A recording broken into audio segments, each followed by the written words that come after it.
Now we're going to be talking about how to produce these, because this is my wife's first book.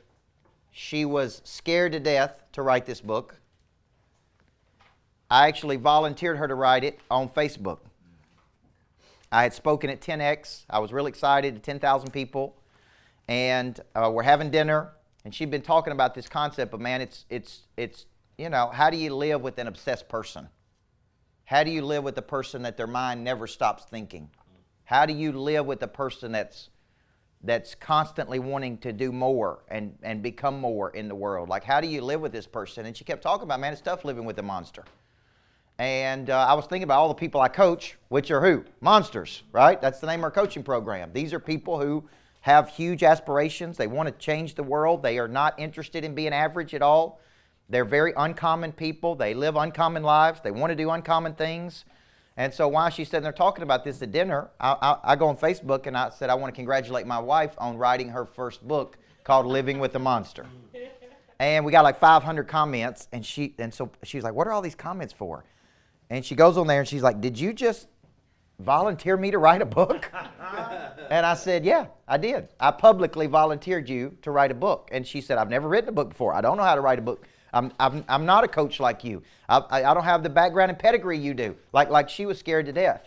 And I remember when we got these books in, and she looked at it and felt it, and how proud she was to have it, right?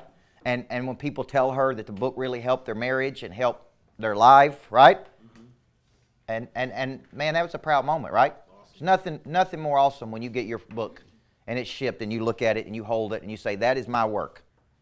That is my life's work right there, right? And it's going to help people. And whether it helps one person or 10,000 people, I have a real simple philosophy. If life's worth living, it's worth writing down. Whether one person reads it or a million people read it. Everybody understand? Yes, sir. You're going to see in the next 2 days why a book is so critical to your future.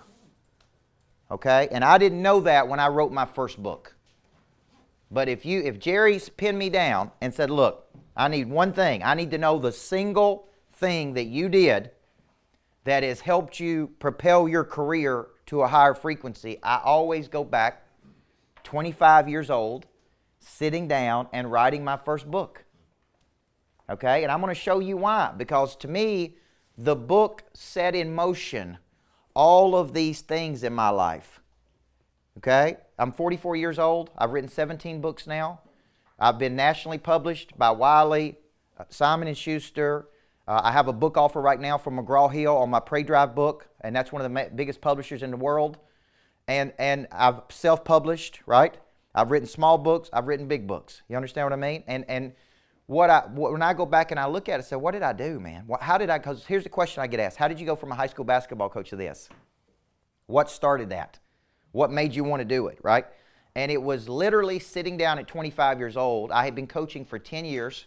I started at 15 years old. And I literally just had this thought, man, like I have something to say. And I believe what I have to say will help other people. I can't tell you. Nobody came to me and said, you need to write a book. Like my journey didn't start like a lot of yours. Like some of you have done big things. Michael Donald, you've done big things. You're the #1 guy in the world at what you do. People have come to you and said, you need to write a book, right? Well, that didn't happen to me. Because at that point, I really hadn't done big things. Matter of fact, we don't even sell my first book. You can't even find it. You know why? Because it sucked. Like, I don't even want you to read my first book. Yeah. Like, I found it one day in like one of those McKay's bookstores where, it's like 25 cents. So I'm like, there's my book. They're selling it for 25 cents, right? But somebody's buying it. Now, but here's my point. I didn't have a lot to say at 25. At my third book, we moved a lot of copies, and my third book was this book. This Ain't No Practice Life, because that is a big concept.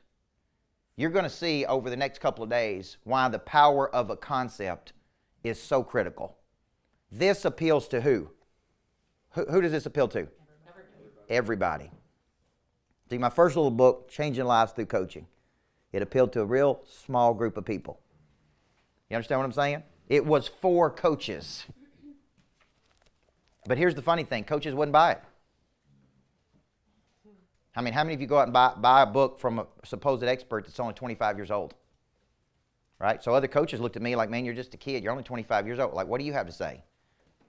Why would I buy a book from you? It's like taking financial advice from a 25-year-old. You understand what I'm saying? It's like, what have you done? What have you accomplished? Right? So I didn't, but here's the deal. Was the book still valuable, yes or no? Mm-hmm. Yes, the book was incredibly valuable because many years later, I would come back and write this book, Everybody Needs a Coach in Life, which was a much deeper version of what? That very first book. This is my life's message, by the way. This is my life's message right here. This is my legacy. Everybody on planet Earth needs a coach in life. Well, I really wrote that book at 25. I just didn't have a lot to say at 25. So I come back at 38 and wrote this, and this was published by a division of Simon & Schuster, Savio. So this was a major published book. It was in all the bookstores, all the airports. A CEO in Houston, Texas, walked into the bookstore in Barnes & Noble's. I didn't even know it was in Barnes & Noble's in Houston. She picked up the book, loved it. They signed me to a $300,000 coaching contract because of the book. That's right. And that person likes the book too. Everybody understand? Now, here's my point. I'm going to show you over the next 2 days how we use this book right here. Look how big this book is. This book is 47 pages long, paperback, self-published. Okay? I did not write this book. My publishing division, my company, packaged it for me. I spent less than 1 hour on this book of my personal time to write it. We used this book to produce 3,000 leads for my coaching business and make $100,000 in 90 days with this book. Look how big it is, 47 pages. Everybody see that? So I'm going to show you there's all kinds of reasons to write a book. One is to generate leads. One is to be a person of interest. Why would I sign a deal with McGraw-Hill? Because that'll get me in every bookstore and every airport in America. And that helps me become famous. Everybody with me? Yeah. They will give me an advance. They will own the book, right? But they will help me become known. And that is the objective with the Pray Drive book. Everybody with me? That book was not to become known. It was to generate leads. And I would say 3,000 leads in 90 days, Dave's pretty good, wouldn't you? Because how much is that worth? A lot. So I'm going to show you how to do hardbacks. We now have a relationship with a company in Brazil that can print these hardbacks for $3, $3.50. That is unheard of. You can take this book right here and put it into a hardback, and just feel the difference of those two books.